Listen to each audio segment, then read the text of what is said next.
Assalamualaikum warahmatullahi wabarakatuh. Hai teman-teman. Perkenalkan, kami dari kelompok 5 akan menjelaskan tentang apa itu kalimat dan apa itu kalimat efektif. Sebelumnya, izinkan kami untuk memperkenalkan diri kepada teman-teman. Perkenalkan, saya Nidia Salvira dari kelas 2A. Lalu, ada teman saya Aisyah Mahmudi dari kelas 2A, Sally Arlian dari kelas 2A, dan Niluh Cahyani Sukma dari kelas 2A. Baiklah, untuk materi yang pertama tentang apa itu kalimat akan dijelaskan oleh Aisyah Mahmudi. Selamat menyaksikan. Halo teman-teman, perkenalkan saya Aisyah. Saya akan menjelaskan mengenai apa itu kalimat. Kalian sebelumnya tahu nggak apa itu kalimat? Tidak tahu? Oke, kalau begitu mari kita cari tahu.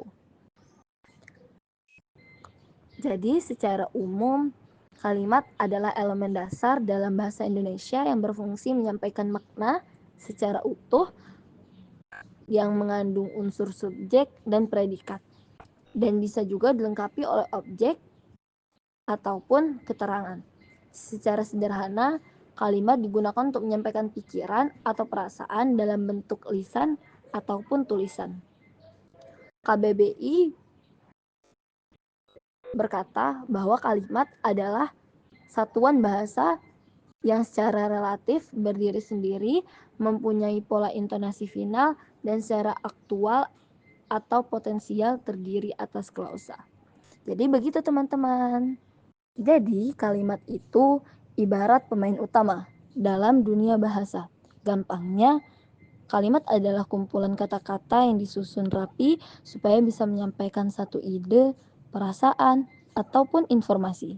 Nah, menurut KBBI, kalimat itu adalah satuan bahasa yang bisa berdiri sendiri, punya intonasi akhir, dan biasanya terdiri atas klausa. Bayangin, kayak kita lagi ngobrol, misalnya kamu bilang, aku lapar. Nah, itu sudah menjadi satu kalimat. Karena ada subjek, yaitu aku, dan predikatnya, yaitu lapar. Lengkap kan? Selain itu teman-teman, kalimat juga bisa panjang banget atau bahkan pendek banget. Tergantung bagaimana kebutuhan. Yang penting begitu diucapkan ataupun dibacakan, orang lain bisa langsung paham apa yang dimaksud. Intinya, kalau kata-kata masih acak, belum jelas maksudnya, itu belum bisa disebut kalimat. Tapi, begitu kata-katanya dirangkai rapi dan punya makna utuh, selamat, kamu sudah bikin sebuah bahasa. Maksudnya sebuah kalimat. Unsur-unsur kalimat dalam bahasa Indonesia terdiri dari subjek, predikat, objek, pelengkap, dan keterangan.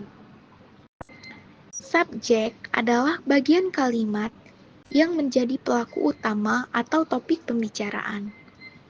Subjek biasanya berupa kata benda atau nomina, frasa nominal atau klausa. Contohnya, Patiyah adalah teman kami. Patiyah adalah subjeknya. Selanjutnya, predikat. Predikat adalah bagian kalimat yang menunjukkan tindakan atau keadaan. Predikat biasanya berupa kata kerja atau verba, atau prasa verbal. Contohnya, merokok membahayakan kesehatan. Membahayakan adalah predikat. Selanjutnya, objek adalah penerima tindakan dari predikat. Objek hanya muncul jika predikatnya adalah kata kerja transitif atau kata kerja yang membutuhkan objek. Contohnya, UBL mengadakan perkenalan kehidupan kampus mahasiswa baru atau PKKMB 2024 di masing-masing fakultas. Perkenalan kehidupan kampus mahasiswa baru 2023 adalah objeknya. Selanjutnya, pelengkap atau PEL. Pelengkap adalah bagian kalimat yang berfungsi untuk memperjelas atau melengkapi arti predikat. Pelengkap dapat berupa kata benda, frasa nominal, atau klausal. Contohnya, mereka menyanyikan lagu nasional di acara sekolah. Pelengkapnya adalah lagu nasional di acara sekolah. Selanjutnya, keterangan atau K. Keterangan adalah bagian kalimat yang memberikan informasi lebih lanjut tentang waktu, tempat, cara, sebab, atau tujuan. Keterangan dapat berupa kata, frasa, atau klausa. Contohnya, anjing itu menggonggong keras di malam hari. Di malam hari adalah keterangan tempatnya.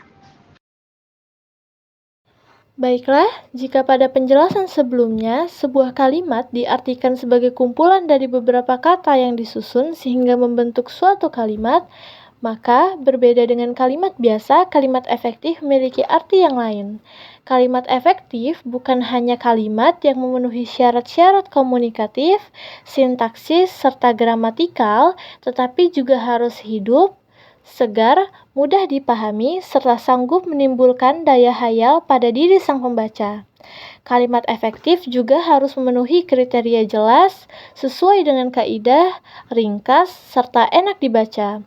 Selain itu, kalimat efektif juga harus memiliki kelogisan dalam setiap strukturalnya, agar pembaca dapat memahami maksud yang ingin disampaikan oleh sang penulis. Seperti pada contoh berikut ini. Acara berikutnya ialah sambutan-sambutan. Adapun sambutan pertama akan disampaikan oleh Rektor Universitas Lampung. Waktu dan tempat kami persilahkan. Nah, dalam contoh kalimat di atas merupakan kalimat yang tidak terdapat kelogisannya. Kenapa? Karena waktu dan tempat kami persilahkan. Maka kalimat tersebut menjadi kalimat yang tidak logis karena membuat seolah-olah waktu dan tempatlah yang akan menyampaikan sambutan pertama. Inilah yang dimaksud kalimat efektif harus memiliki kelogisan dalam setiap penyampaian ataupun penulisannya. Nah, kalimat tersebut dapat kita ubah menjadi: yang terhormat, Rektor Universitas Lampung, kami persilahkan untuk memberikan kata sambutan sekaligus membuka acara ini. Maka kalimat tersebut akan menjadi kalimat yang logis. Penggunaan ejaan yang benar, yaitu ejaan yang sesuai dengan Pedoman Umum Ejaan Bahasa Indonesia atau PUBI, menandakan kelogisan dalam sebuah kalimat. Maka itulah penjelasan dari kalimat efektif. Selanjutnya kita akan mengetahui apa saja sih ciri-ciri kalimat efektif. Kalimat efektif memiliki beberapa ciri utama, yaitu memiliki struktur yang tepat, yaitu subjek dan predikat, menggunakan bahasa yang tepat dan efisien, serta mudah dipahami oleh pembaca atau pendengar. Ciri-ciri kalimat efektif yaitu yang pertama, kesepadanan atau keselarasan. Struktur kalimat harus sepadan dengan gagasan yang ingin disampaikan. Ini berarti subjek dan predikat harus jelas dan sesuai dengan makna yang dimaksud. Contohnya, murid yang rajin belajar akan mendapatkan nilai bagus. Contoh kalimat benar. Versus murid yang rajin belajar mendapatkan nilai bagus karena ia rajin belajar. Kurang tepat karena ada penambahan kata karena yang tidak perlu. Yang kedua, keparalelan. Bentuk bahasa yang digunakan dalam kalimat harus sejajar atau paralel, terutama dalam rangkaian kata atau frasa. Contohnya, dia suka membaca, bermain, dan berenang. Contoh kalimat benar. Dia suka membaca, bermain, serta berenang. Kurang tepat karena kata serta tidak sejajar dengan kata dan. Ketiga, kehematan. Penggunaan kata, frasa, atau bentuk lain harus efisien dan menghindari penggunaan kata yang tidak perlu. Contohnya, dia pergi ke pasar untuk membeli sayuran. Contoh kalimat benar. Dia pergi ke pasar untuk membeli sayuran tersebut. Kurang tepat karena kata tersebut tidak perlu. Yang keempat, kepaduan atau koherensi. Kalimat harus memiliki keterkaitan yang erat antar bagiannya, sehingga informasi yang disampaikan tidak terpecah-pecah dan mudah dipahami. Contohnya, karena hujan deras, kegiatan belajar mengajar dihentikan. Contoh kalimat benar. Hujan deras, kegiatan belajar mengajar dihentikan. Kurang tepat, karena tidak ada penghubung yang jelas. Kelima, kelogisan. Kalimat harus mudah dipahami dan masuk akal, serta logis. Contoh, dia berjalan dengan cepat, tetapi ia tidak sampai di tujuan. Contoh kalimat logis. Dia berjalan dengan cepat, tetapi ia tidak sampai di tujuan karena ia berjalan dengan cepat. Kurang logis karena ada pengulangan informasi. Kalimat efektif tidak hanya memenuhi kaidah tata bahasa, tetapi juga harus komunikatif dan mudah dipahami. Dengan memahami dan menerapkan prinsip-prinsip kalimat efektif, kita dapat meningkatkan kemampuan berbahasa Indonesia dan kualitas komunikasi dalam berbagai konteks. Selain itu, penggunaan kalimat efektif dalam komunikasi sangat penting untuk menghindari kesalahpahaman ketika kalimat tidak jelas. Dapat terjadi miscommunication. Oleh karena itu, kalimat yang tidak tepat dan komunikatif diperlukan untuk memastikan pesan sampai dengan baik. Nah, itu tadi adalah penjelasan tentang apa itu kalimat, unsur-unsur yang membentuk suatu kalimat, kalimat efektif, dan ciri kalimat efektif. Semoga teman-teman bisa paham apa yang kami jelaskan. Terima kasih sudah menonton. Kami akhiri. Wassalamualaikum warahmatullahi wabarakatuh.